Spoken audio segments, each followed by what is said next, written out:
Hey everybody, this is Minion Soldier, and I'm back again with Armored Warfare, and this is the Russian Tier 8. This is the T90 main battle tank. And this is a damn good tank. Now, this thing is just covered with spaced armor, as you can see, in ERA, which is explosive reactive armor. Mainly used, I believe, to defeat heat shells or other shape charge shells that would basically, when they impact the tank, they would, they would cause an explosion that would force a jet of molten metal to kind of cut through the tank's armor, and more or less it would be like kind of like firing a shotgun of molten metal into the interior of the tank, causing a lot of damage, to the crew and any, I guess, equipment within. So this tank is just completely decked out with these defensive mods, and it's a good looking tank. It's I believe, if I remember correctly, that this is like a kind of an evolution of everything up, the T72, the T80. This is just the next gen version of that, and it is actually very, very, very good. Intel suggested supply vehicles containing weapons shipments for the Lions of Nequil are in the Mobility area. is Neutralize them en excellent. route to the Armor refinery. is excellent. Rate of fire, awesome. It just, I mean, this was one of my most highest damage games was in this tank. Now, once again, we do suffer a little bit right in the beginning. And then, there we go, there's our enemy. We start shooting, but as you're gonna see it immediately, like I took like basically no damage there, even though I got hit. And this tank just survives a crap ton of damage. It's very survivable, and it's a very enjoyable tank to drive and very rewarding. I was taking hits all over the place, but whether it's just by spaced armor and explosive reactive armor combination, reduced the amount of damage that I was taking. Of course, I'm facing computer opponents, but still, I'm able to take quite a beating and still dish out a pretty hellacious beating. And I really, really enjoyed this tank. This is definitely, when the game goes live, this is definitely going to be one of the tanks that I'm pursuing. It was a hell of a lot of fun. Now, of course, once open beta starts, all the progress that you make and all the gold that you spend really counts. So you don't have to worry about any more server wipes and losing your progression. So open beta not having started yet, it was a little difficult for me to kind of get in and play this game all the time, because you knew what you were unlocking and what you were doing was eventually going to be wiped out, so you weren't too into that. And mainly I just kind of wanted to see the game and see how it worked. And with this tank you can see it.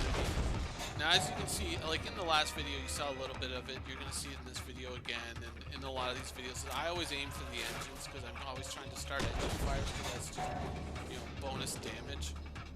Free damage that you get on a tank after the damage that your shell does. And so you see it just time and time again. I'm firing into those engine blocks, trying to set them on fire.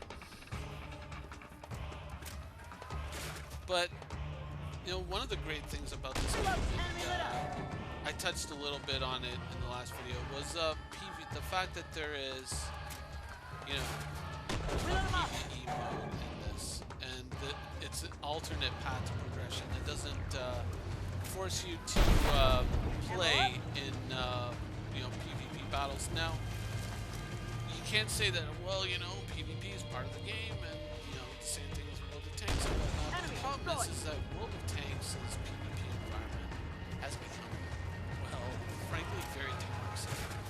It's very cheater heavy. There's a lot of people who just kind of say, you know what, I want to get to a tier 10 tank, but I just don't have the time, or I don't want to spend the effort. And obviously, clearly, if I never play a tank, but I level all the way to tier 10, there's going to be no downside to that idea. So I'm just going to go ahead and get a bot that just clicks battle for me over and over and over again. Screw the other 14 people on my team. I just want to progress. And it's one of those things that it's just become ingrained into World of Tanks that these cheaters are punished in fits and starts very rarely, and it's allowed to continue on and on and on. And the feeling is, obviously it's like, well, when they get to tier 10 and they're trying to play Clan Wars, they'll be a paying customer then, and we'll make money off of them then. So we can't really put them out of the game unless they're caught abusing it too many times. But the problem is it's become almost a fucking cliche in World of Tanks that you start a battle, there's always one or two guys that are just sitting there and they're just like, they're just dead. They're not doing anything, and the reason why is because they're using a bot to just click them into battle after battle after battle, and they're basically ruining the game for their team. They're just sitting in base, and to them there's nothing wrong with it. They're just like, oh well, who cares really? Why does win rate really matter? Because win rate matters because the more you win, the faster you progress. Right? That's why win rate matters. And so when you got these guys who are just going, oh well, screw everybody else, I just want to get to a tank, but I don't have to do any of the work, it ruins the game for everyone else. And that's one of the main reasons why I gave up on World of Tanks, is I was just getting into too many battles where even when people were playing their tanks, it was just like, okay, so it's me versus 14 guys and trying to babysit like a bunch of idiots. I mean, when you get to the point where you're in an AMX 90, 1390, sorry, and you've done like 5,000 damage, 3,000 damage, something like that, and you're the best person on your team, the next best person on your team has done 800 and you've lost, it's just like, why am I doing this? Why am I even trying?